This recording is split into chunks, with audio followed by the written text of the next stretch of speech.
KBR news కి స్వాగతం. పల్నాడు జిల్లా సత్తెనపల్లి మండలం వెన్నాదేవి గ్రామంలో స్థలం వివాదంలో ఇరు వర్గాల మధ్య ఘర్షణ. ఇళ్ల మధ్యలో ఉన్న స్థలం వివాదంలో సొంత బంధువులైన ఇరు వర్గాల మధ్య నెలకొన్న వివాదం.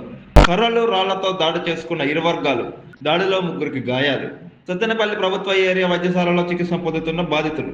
కేసు నమోదు చేసి విచారణ చేపట్టిన పోలీసులు.